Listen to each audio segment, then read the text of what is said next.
Olá, amigos! Eu sou o professor Lucas, da Universidade Newton Lins, e durante a Feira de Agronegócios eu venho trazer para vocês as atividades que estão sendo desenvolvidas no setor de pesquisa. E hoje eu convido a doutoranda Monique Brandão para falar um pouco do seu projeto de doutorado. Olá, me chamo Monique Brandão, eu sou doutoranda do programa de pós-graduação da Universidade Newton Lins e eu vou apresentar para vocês um pouco da compostagem de resíduo de pescado. Bom, anualmente a aquicultura vem crescendo. Em 2024, nós crescemos 9,2%. Consequentemente, os resíduos de pescado também crescem. Proveniente de processamento do pescado, como a filetagem, por exemplo, nós temos cabeças, vísceras, peles e espinhas, gerados de feiras de beneficiamento. Depende muito do tamanho e da espécie do peixe, mas geralmente 70% do peso do pescado é resíduo.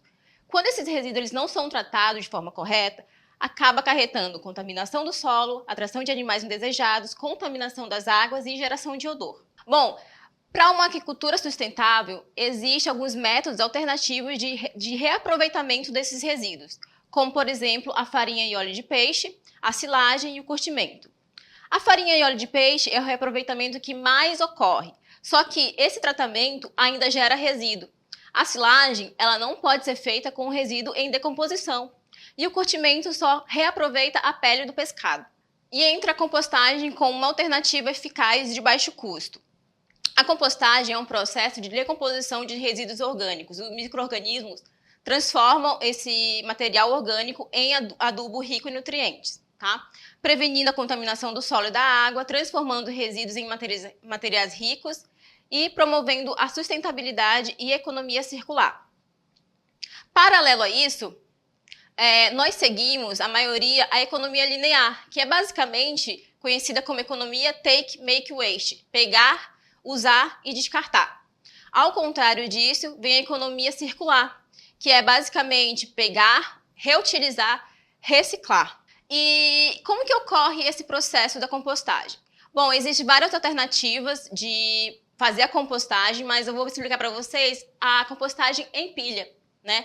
Nós entramos com resíduo vegetal, entramos com resíduo animal, com oxigênio, água, os micro-organismos vão trabalhar e gerar muito calor e vapor de água e alguns gases também. Depois de um tempo, vai acontecer a transformação para composto orgânico, que é uma quantidade um pouco reduzida, numa coloração mais escura, que aí é o adubo orgânico, uma matéria orgânica rica em nitrogênio, fósforo, potássio e alguns micronutrientes, livre de patógenos. Bom, e como ocorre a fase desse processo? Logo na fase inicial, a temperatura eleva nas primeiras 24 horas. Após isso, entra na fase termofílica, a fase que a temperatura mais se eleva, né, chegando a 55 a 60 graus. Nessa fase, os micro-organismos estão em plena atividade, quebrando o material orgânico de forma intensa, gerando muito calor e muito vapor d'água. Após isso, a temperatura cai um pouquinho mais e a gente entra na fase mesofílica. A fase mesofílica é onde os micro-organismos continuam trabalhando, só que um pouquinho menos ativos, tentando quebrar ali as substâncias um pouco mais difíceis de serem quebradas. Por exemplo, a lignina. Quando a temperatura se iguala à temperatura ambiente, nós estamos na fase de maturação. Essa fase é extremamente importante. Essa fase, os micro-organismos, eles transformam resíduos em substâncias úmicas, mas sua atividade diminui um pouco. A temperatura ela se estabiliza e o composto orgânico fica pronto para uso. Bom, Monique, e sobre a geração de gases de efeito estufa? Vamos comparar os métodos de destinação? Aterro sanitário, descarte inadequado e a compostagem? Os principais gases gerados no aterro sanitário é o metano e o dióxido de carbono. O impacto climático é muito alto. Comparado ali com o descarte inadequado, os principais gases são metano, amônia e dióxido de carbono, e ainda assim o impacto climático é alto. E a compostagem? A compostagem, o principal gás gerado é o dióxido de carbono, e o impacto climático é mais baixo. E quais são as características que o composto precisa ter para ser considerado de qualidade? Ele precisa ter odor característico, ele precisa ter aquele cheirinho de terra molhada, textura parecendo com torrões de terra e rico em nutrientes. Ele precisa estar estável, tá? Não pode mais estar em processo de decomposição, não pode ter material ainda inteiro e ele precisa ter uma capacidade de retenção de água boa para ajudar a manter a umidade do solo por mais tempo e reduzir assim a necessidade de irrigação frequente. E como que funciona na prática? Nós fizemos alguns experimentos e coletamos maravalha, substrato de flores ornamentais, podas de árvores frutíferas e resíduos de peixe de uma feira local. Qualquer tipo de parte. Nós montamos a leira de compostagem e aqui é muito importante que precisa começar com a primeira camada de substrato vegetal e finalizar com a camada de substrato vegetal.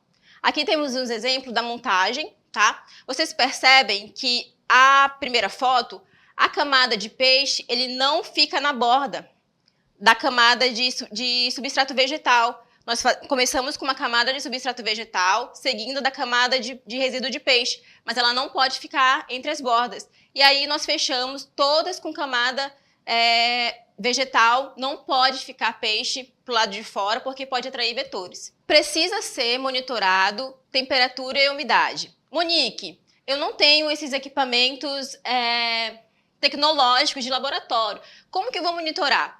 A gente consegue monitorar a temperatura com um vergalhão de ferro, tá? A gente coloca o vergalhão de ferro no meio da leira, espera 5 minutos, retira, coloca a mão assim, se a gente aguentar, se estiver muito quente, se a gente não aguentar por muito tempo, o processo está ok, está fluindo bem. Se estiver morno a frio, a gente precisa revolver a leira para a temperatura aumentar e os micro-organismos começarem a trabalhar de novo de forma ativa. E como que eu acompanho a umidade?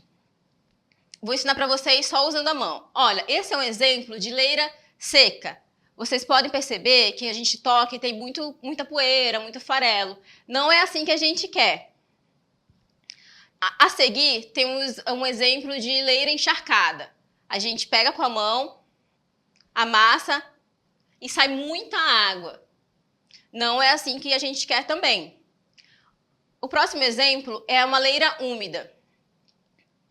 A gente amassa, fica um pouquinho na forma e logo se desfaz, não tem muita água acumulada, e é assim que a gente quer a nossa leira. Dessa forma a gente consegue acompanhar.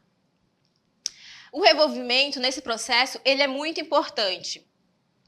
Por exemplo, nós abrimos a leira e revolvemos para que fique homogêneo e os compostos e os micro-organismos consigam compostar e decompor de forma homogênea, e a gente coloca ar dentro dessa leira quando a gente revolve, para ajudar os micro-organismos a continuar o trabalho deles.